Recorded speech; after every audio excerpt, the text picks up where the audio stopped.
Anda pernah perhatikan nggak sih ada merek besar gitu mau tumbuh lagi, tapi langkahnya malah bikin bingung. Niatnya narik pelanggan baru, tapi kok malah pelanggan lama yang udah setia jadi agak menjauh. Ingat nggak kasusnya Lens End dulu? Mau coba ganti citra jadi lebih fancy, hasilnya malah gagal total. Yang lama pergi, yang baru nggak datang. Nah, itu dia. Itu contoh klasik banget ya soal dilema pertumbuhan.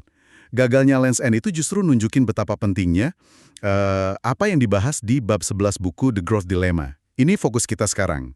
Intinya gini, Anda harus pinter-pinter nilai risiko konflik dulu sebelum coba ambil segmen pelanggan baru.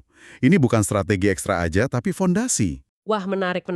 Jadi pembahasan kita kali ini bakal kupas kerangka dari buku itu ya, soal gimana merek bisa antisipasi potensi gesekan antar pelanggan. Kuncinya katanya di pemahaman soal pelanggan, merek, sama pasar. Dan kita lihat kasus Subaru yang katanya jago banget soal ini. Tepat. Karena gini, pertumbuhan itu sering banget bikin hubungan antar pelanggan jadi ya lebih kompleks.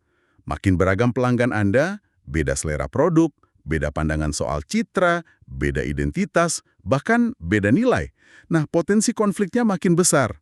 Kalau nggak dikelola hati-hati, gesekan ini hampir pasti terjadi.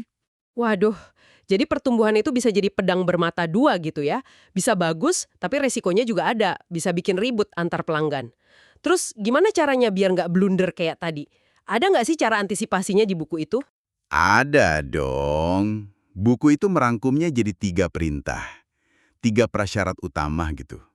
Yang pertama, dan ini paling dasar kayaknya, kenali pelanggan Anda. Tapi ini bukan cuma soal demografi loh, kayak usia, lokasi gitu, bukan. Lebih dalam lagi, kita mesti paham nilai apa sih yang benar-benar dicari tiap segmen pelanggan dari merek kita. Contohnya gimana tuh beda nilai? Biar lebih kebayang. Ambil contoh Starbucks deh. Ada pelanggan yang datang karena butuh tempat ketiga, buat ngongkrong, kerja santai. Tapi ada juga yang cuma mampir bentar, ambil kopi on the go. Sama-sama pelanggan Starbucks, tapi nilai yang dicari beda banget kan?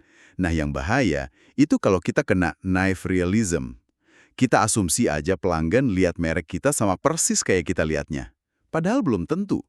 Makanya riset atau tanya langsung itu penting. Oke. Paham nilai yang dicari pelanggan itu kunci. Tapi pemahaman itu harus nyambung juga dong sama cara kita lihat merek kita sendiri. Biar nggak GR gitu, merasa merek kita bisa segalanya. Betul banget. Itu langsung nyambung ke poin kedua. Kenali merek Anda. Mesti jujur lihat arti merek kita di mata pelanggan sekarang, bukan cuma maunya kita. Dan yang penting juga, ukur seberapa lentur merek kita. Bisa nggak sih ditarik buat raih segmen baru tanpa ngerusak makna intinya buat pelanggan lama? Itu pertanyaannya. Ada contoh merek yang berhasil atau gagal soal kelenturan ini? The North Face itu contoh bagus. Mereka bisa nyambungin pendaki gunung sama anak kota lewat nilai Never Stop Exploring. Kena dua-duanya. Tapi bandingin sama JCPenney. Dulu mereka coba ngubah citra jadi kemewahan terjangkau. Wah, itu terlalu jauh dari akarnya. Pelanggan lama bingung, yang baru nggak masuk. Gagal. Jauh banget ya perbandingannya. Oke, jadi selain paham pelanggan dan merek sendiri, kita juga harus lihat lapangannya dong, pesaingnya gimana, kondisi pasar.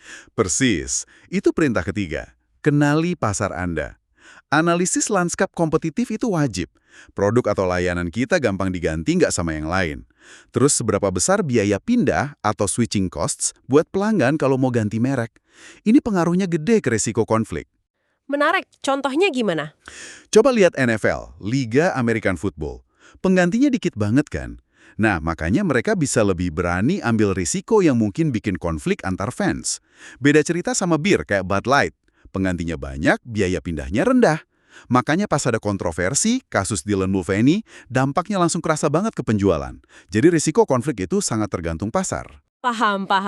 Kerangka 3 perintah ini logis banget. Nah, sekarang kita ke Subaru. Gimana mereka nerapin ini? Dulu kan mereka merek kecil ya, istilahnya niche. Betul. Tahun 90-an, Subaru itu merek niche, butuh banget pertumbuhan. Nah, hasil riset pasar, mereka nemu sesuatu yang menarik. Penjualan tinggi ke kepala rumah tangga wanita lajang. Dan pas digali lagi, ternyata, banyak dari mereka itu lesbian. Wow, spesifik banget ya temuannya. Terus apa yang bikin segmen ini nyantol sama Subaru gitu? Ternyata mereka suka nilai inti Subaru. Mobilnya andal, nggak neko-neko, cocok buat gaya hidup aktif. Tapi ada kebutuhan unik yang waktu itu belum banyak dipenuhi merek lain. Mereka pengen merasa diakui dan didukung oleh sebuah merek. Sesuatu yang jarang banget di era itu. Subaru awalnya nyamperin segmen ini halus banget. Lewat iklan tersirat, kayak ada stiker pelangi kecil di mobil, atau plat nomor Senna LVR. Wah, cerdas pendekatannya.